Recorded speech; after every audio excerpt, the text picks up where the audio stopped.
In this follow-along workout, I'm going to take you through a group of exercises which will give you a strong set of glutes for better running. Okay, let's get into it.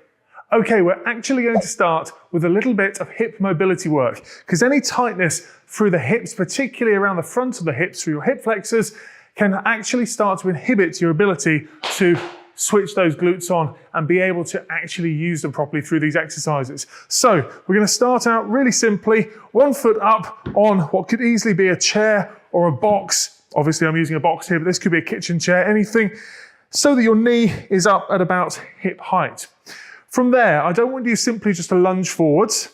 I want to think specifically about the position of your pelvis. So I want you to tuck your pelvis underneath you. So tuck your tailbone under, squeeze your butt, and straight away in doing that, you should feel a little bit of a stretch through the front of the hip.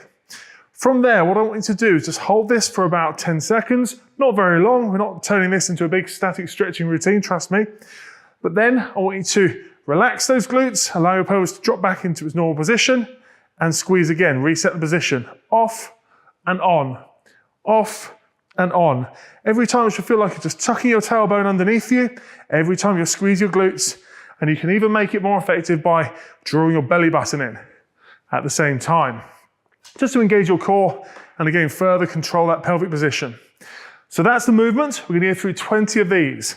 So it's 1, 2, 3, 4, 5, 6, 7, 8, 9, 10, 11, 12, 13, 14, 15, 16, 17, 18, 19, 20. Should feel just like a nice little targeted stretch, bit of a mobilization through the front of the hip there. We'll do the same on the other side. Okay, you ready? First things first, squeeze your butt, draw your belly button in, feel the pelvis tilt back. We're just going to hold this for about 10 seconds. Okay, as we're holding this, I want you to really think about, again, the position of that pelvis, draw the belly button in, and start to feel that stretch through those hip flexors. From there, relax. 1 second on, 1 second off. So squeeze your butt and relax.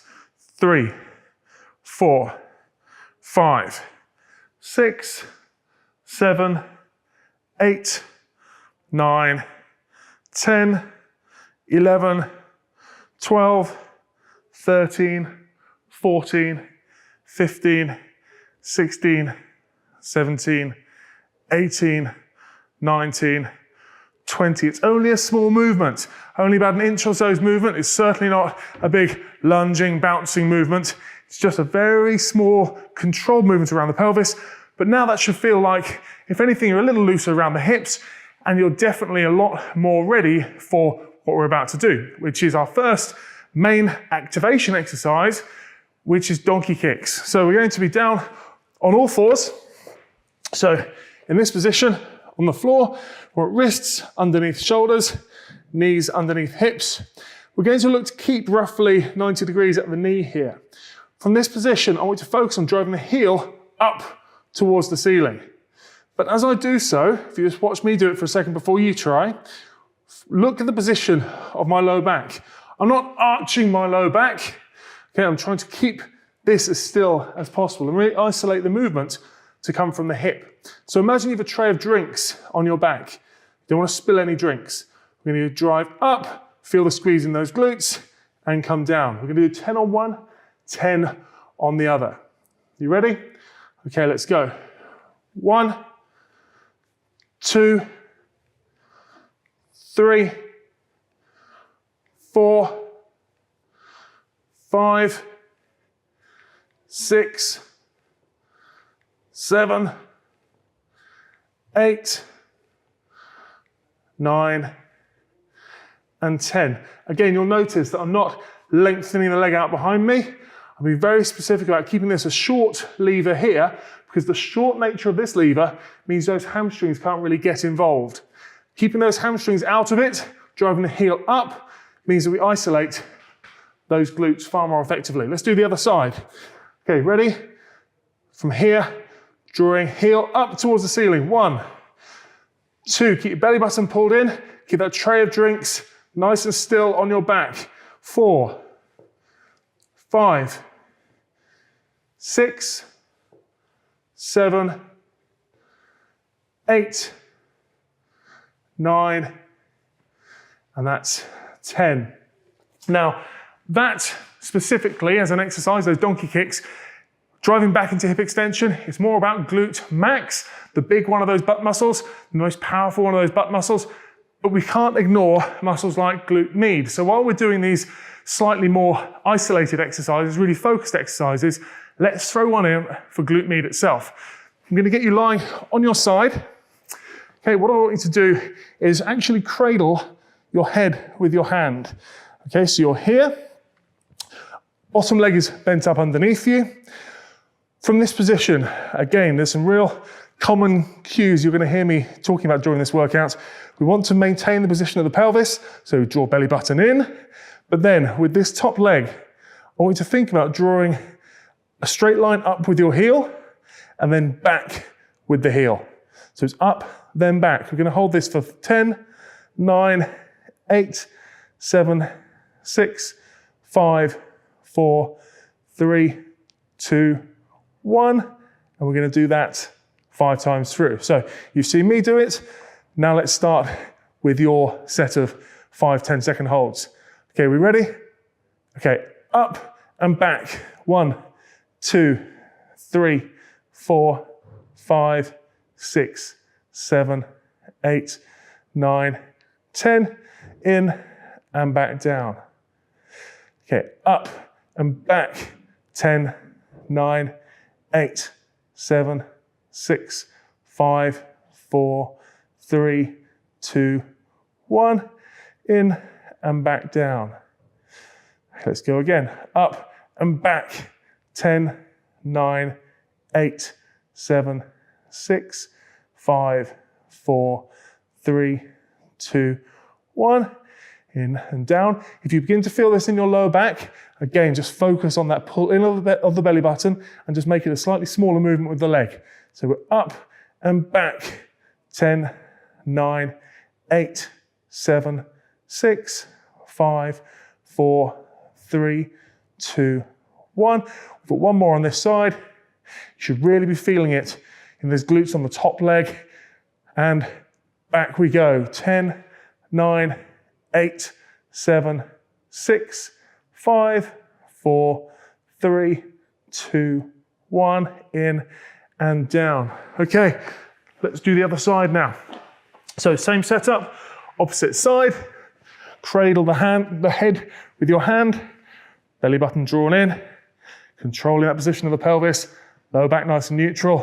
Okay, we're going to get straight into this. So 3, 2, 1, and we're up and kick back. 10, 9, 8, 7, 6, 5, 4, 3, 2, 1. We're in and down. Let's go again. Up and back. 10, 9, 8, 7, 6, 5, 4, 3, 2, 1. In and down. And then up and back.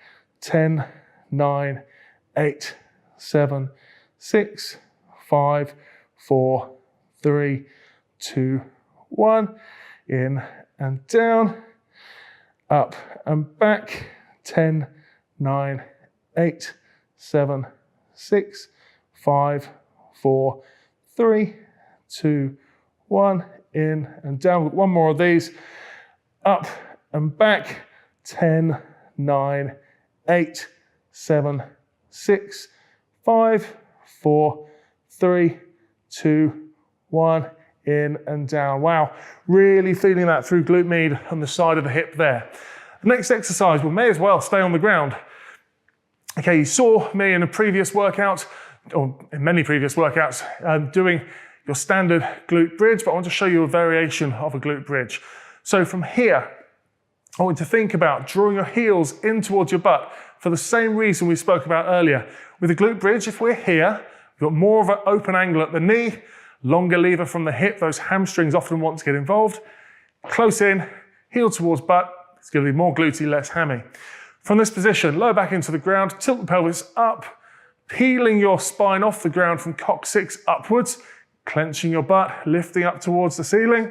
Get as high as you comfortably can without allowing your lower back to take over. And then from there, we're going to come out to an abducted position. So knees out, hips high, then in and then down. We're just going to do 10 of those. No holds, just up and down smoothly. So ready? 3, 2, 1. Squeeze your butt and lift and pull, and in and down. That's 1. Up and pull apart, and in and down. That's 2.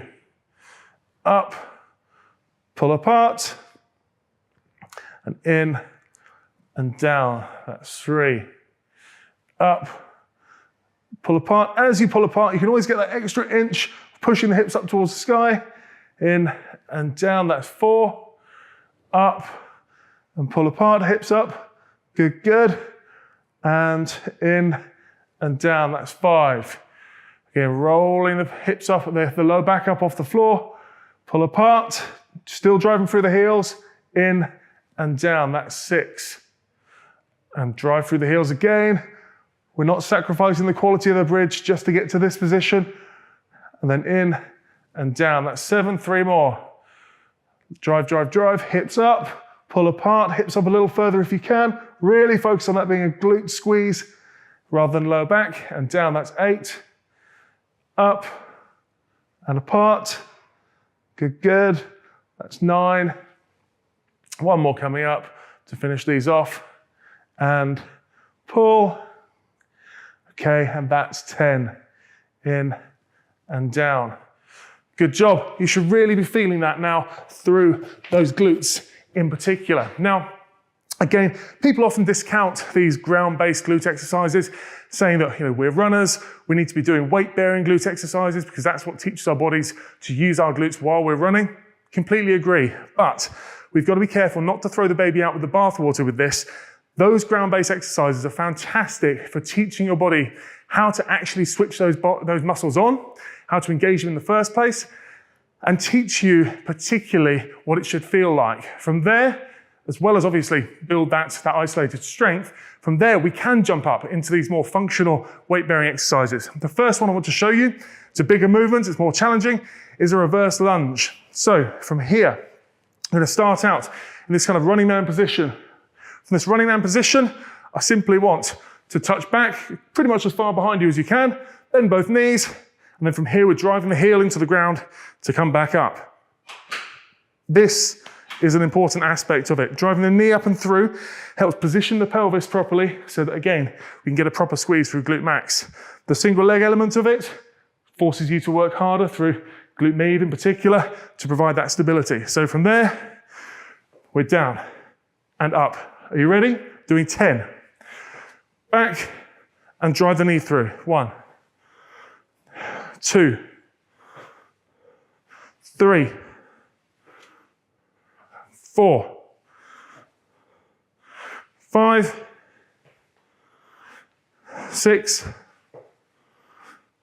7, 8, 9, and there's 10. Should feel that not just in the glutes, quads will get involved, might be a little bit hammy, you may even feel it in your calves. Obviously it's a bigger movement, whole leg's working. It's not isolated like the last exercises. So we're gonna work on the other. Ready? So from here, hang on a second, here, we reach back, bend both knees, and we've got 1, 2, 3, 4, 5, 6, 7, 8, 9, and there's 10. And those aren't just about power and speed and getting through it as quick as you can. In fact, they're not about that at all. It's all about slow, controlled, deliberate movement, We can add power to that once we've built the strength. But to be honest, the strength is what most runners need to work on first and foremost. Our next exercise still has us up on one leg, but this time is more about control. So we're really using our glutes to be able to control rotation of the hip. We often think about our glutes as being about either extension, pushing off from stride to stride, or we talk about our glutes when we look at things like a hip drop in running gait. But don't forget, they're massively important when it comes to controlling rotation around the hips and pelvis. And when it comes to running gait, yes, it's a forward and back movement. It looks like a forward and back movement, but there's tons of rotation going on across the board, head to toe. So we need to be able to control this. So standing on one leg, all I want you to do is focus on keeping your knee facing forwards as you drive out to the side with the other leg. Okay, so it's almost like a dog peeing on a tree like this. Okay, it's a bit of a graphic description, but I find that pretty much cues people into the right position.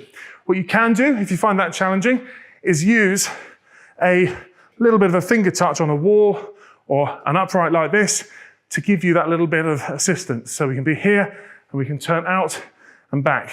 But let me show you in the middle here. So, little knee bend. We're gonna go for 10. 1, 2, 3, 4, 5, 6, 7, 8, 9, and there's 10. You may feel as you did that the knee may have wanted to drift in towards the midline there. What we're doing is we're using the weight of this leg and the rotational movement from top down of the pelvis as the leg goes to influence that leg, that knee, to want to drift in. However, we don't want it to drift in, so we're using our glutes on this side to prevent that drift. So we're creating this kind of fighting of two effects. So if you're managing to keep the knee straight, you're doing a great job. If not, put the weight a little bit more on the outside of the standing foot and make this movement a little smaller so that you can control it. You can build that movement up over time. Okay, other leg. Little knee bend. We're doing 10. 1, 2, 3. A bit more wobbly on this side. 4, 5, 6. Whoa. See, need to work on that. 7. Let's reset. 7, 8, 9, and there's 10. Okay, you can see I need to work on this right hand side. This stuff is as needed for me as it is for you. Right, while we're doing our single leg exercises, we're going to finish off with a single leg toe touch. Opposite hand to opposite foot. It's kind of like a single leg deadlift in many respects, but obviously we're just focusing on the toe touch rather than adding any extra weight. Still want to focus on having a straight back, still want to focus on keeping head up, and all I want to do is keep a soft knee bend in this standing leg. So let me show you on this leg so you can see a little bit better. From here, all we're doing is hinging at the hips, and I'm reaching hand down to opposite foot and back up. And it's slow and controlled, and we're looking again to control the position of the knee. So from here, check I'm not going to kick anything behind me. Ready? Good. We're going for 10. There. 1, 2, 3, 4, 5, 6, 7, oh, nearly lost it, 8, 9, come on, do 9 again, 9, and then there's 10. Okay, same on the other side. 1. Ooh. Okay, we'll start that again. Ready? 1, 2, 3, 4, 5, 6, 7, 8, 9, 10. You'll see as I'm doing that, I'm reaching the same side arm as the leg that's standing out to the side. Makes it easier to control the knee if I'm pushing my center of mass slightly that way. If I go the other way, firstly, I'm not able to do the toe touch with the opposite hand. I'd have to go same hand, but all of a sudden, it gets a little bit more likely that knee's going to drift in towards the midline. So just to make life a little bit easier for you, give yourself that same side reach. Okay, I hope you found that helpful today. If you want to try another running strength workout, which is a little bit more whole body rather than just focusing on the glutes as we have today, check out the video right over here, and I'll see you over in that next video.